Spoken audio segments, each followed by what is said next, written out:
नमस्कार, मैं जितेंद्र चतुर्वेदी। मतांतर में आप लोगों का स्वागत है। ये देखिए, ये लोग कमला हैरिस के तस्वीर न शेयर करने से दुखी हैं और या कमला हैरिस ने जो कहा है और जिस तरीके से उन्होंने हिंदुस्तान की तारीफ की है उस बात से ये लोग खासा सदमे में है और इन लोगों ने सोचा कि किसी तरीके से कुछ अभियान बनाया जाए तो उसमें तस्वीर का बहाना बनाया गया, ऐसा मुझे जान पड़ता है। और एक दूसरा जो तरीका निकला वो ये निकला कि कमला हैरिस ने कहा क्या कि हमको डेमोक्रेसी को और ताकतवर करना है अपने यहां भी, अपने अपने देशों में। ये चीजें उन्होंने कही और संस्थाओं को, संवैधानिक संस्थाओं को मजबूत करना, और इसको लेकर उड़ चले वामपंथी। लेकिन दरअसल मामला यह है कि वामपंथियों को जो आशा थी वो, और कांग्रेसियों को जो डेमोक्रेट से आशा थी और जो अमेरिकी प्रशासन से आशा थी, वैसा कुछ हुआ नहीं। इसलिए इन्होंने कुछ खोजा भी ना कि किसी तरीके से कुछ मिल जाए। तो इनको एक फोटो मिल गया और एक जो ज्वाइंट प्रेस कॉन्फ्रेंस हुआ उस प्रेस कॉन्फ्रेंस का एक हिस्सा इन लोगों ने झटक लिया। तो हम लोग इस पूरे मसले पर आएंगे, लेकिन उससे पहले आपको बताएं कि 22 तारीख को जो मीटिंग हुई थी, जूम मीटिंग हुई थी, उसमें एडवाइजरी काउंसिल के जो सदस्य रहे हैं, कौन सी एडवाइजरी काउंसिल? सोनिया गांधी वाली सलाहकार परिषद, जिसके सदस्य हर्षमंदर रहे हैं और जिनके यहां ईडी ने छापा मारा, उन लोगों ने मिलकर एक मीटिंग की 22 तारीख को कि कैसे नरेंद्र मोदी का विरोध करना है। जब वो जो बाइडेन से मिलेंगे तब एक विरोध प्रदर्शन वाशिंगटन में हो और एक न्यूयॉर्क सिटी में हो। उसमें एमएसटी इंटरनेशनल भी शामिल था। वो जो योजना बनी 22 को, एमएसटी इंटरनेशनल जिसने पेगासस का शिगुफा गढ़ा और उस पेगासस को लेकर सिद्धार्थ वरदराजन उड़ चले और फिर उन्होंने एक मनोहर कहानी लिखी। जैसे अभी उन्होंने एक पेरिस कैफे पर मनोहर कहानी लिखी थी, फिर अभी उन्होंने इस मसले पर भी, कमला हैरिस वाले मसले पर भी एक मनोहर कहानी लिखी है।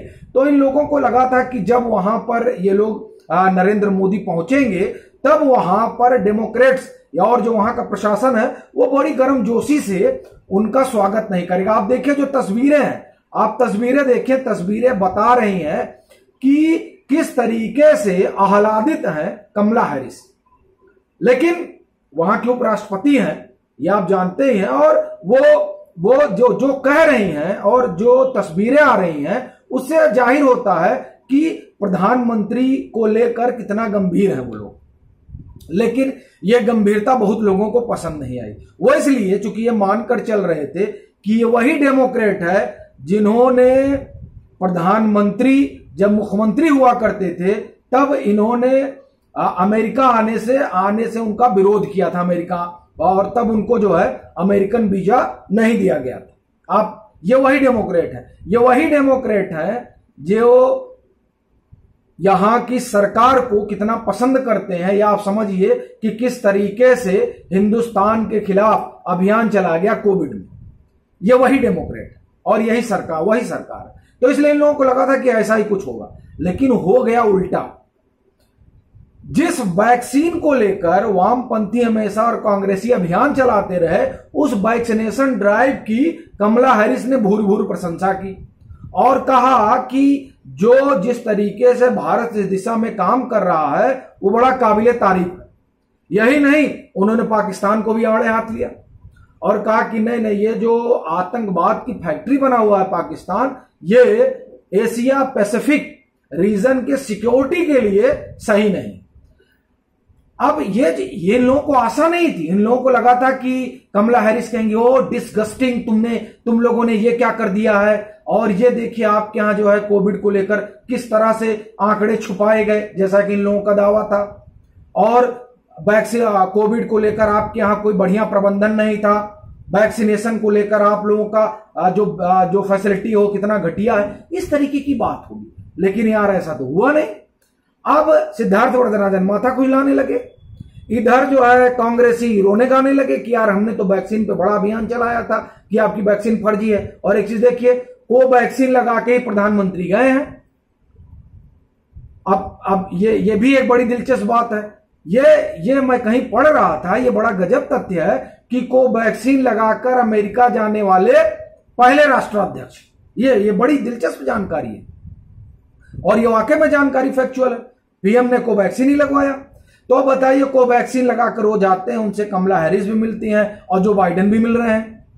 तो आप देखिए किस तरह से आपके जो कोविड को लेकर जो भारत सरकार की तैयारी है और जिस तरीके से भारत सरकार ने इस दिशा में कामकाज किया है, उसको किस तरीके से डेमोक्रेट्स मान्यता दे रहे हैं, वहां की सरकार मान्यता दे रही है, जब वो प्रशंसा कर रही है, तब तो फिर समझिए कि इन लोगों के, आप ये कहिए कि हृदय पर सर्प जो है वो गुलाटी मारने लगे। तो अब ये क्या करते, और उधर उन्होंने पाकिस्तान को भी आड़े हाथ ले लिया और उधर तालिबान को भी आड़े हाथ ले लिया और अफगानिस्तान में जो चल रहा है उस पर भी उन्होंने खरी खरी सुना दी।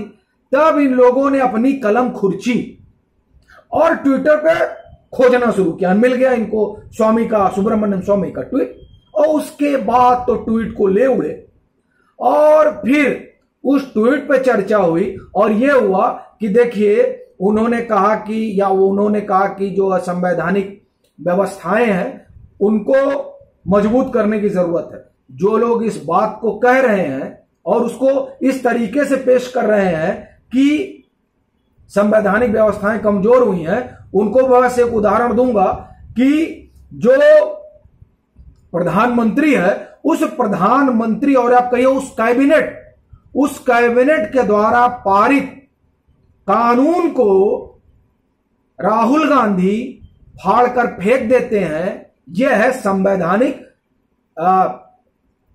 संस्थाओं को ध्वस्त करना। एक प्रधानमंत्री कार्यालय से चीजें ना होकर 10 जनपद से हो और नेशनल एडवाइजरी काउंसिल तय करे कि एजेंडा क्या होगा। यह होता है संस्थाओं को ध्वस्त करना। यह आप समझ लीजिए। यह वही दौर था जब पूरे 2G मामले को डिरेल कर दिया गया और बड़े बड़े आरोपियों को बचाने के लिए सीबीआई का दुरुपयोग किया गया, जब सुप्रीम कोर्ट ने कहा कि यह पिंजड़े का तोता है। यह है संवैधानिक संस्थाओं को ध्वस्त करना। फहरिस्त बहुत लंबी है जो लोग ये बात कर रहे हैं उनके लिए, कि जब आप कहते हैं कि किस तरीके से संवैधानिक संस्थाओं को ध्वस्त किया गया। सुप्रीम विस्पर किताब है, आप उसमें देखिए कि किस तरह से संवैधानिक संस्थाओं को इंदिरा गांधी ने ध्वस्त किया था और सोनिया गांधी ने किस तरीके से जो प्रधानमंत्री कार्यालय नामक एक संस्था है उस संस्था को ध्वस्त किया। तो जो लोग, कहा जाता है कि कौवा कान लेके उड़ गया, तो कान देखने के बजाय कौवा पीछे उड़ रहे हैं या जानबूझकर इस तरीके की बात कर रहे हैं। हमको लगता है कि उन्हें पीछे देखना चाहिए और तब समझ में आएगा कि किस तरीके से संवैधानिक संस्थाओं को कमजोर किया जाता है। और एक चीज मैं चलते चलते बता दूं, जब रक्षा दलाल सत्ता के गलियारों में रसूखदार घरानों के लिए और राजनीतिक आकाओं के लिए दलाली करते हैं, तब संवैधानिक संस्थाएं ध्वस्त होती हैं। चलते हैं, फिर मिलेंगे एक नए मसले के साथ। तब तक के लिए राम राम।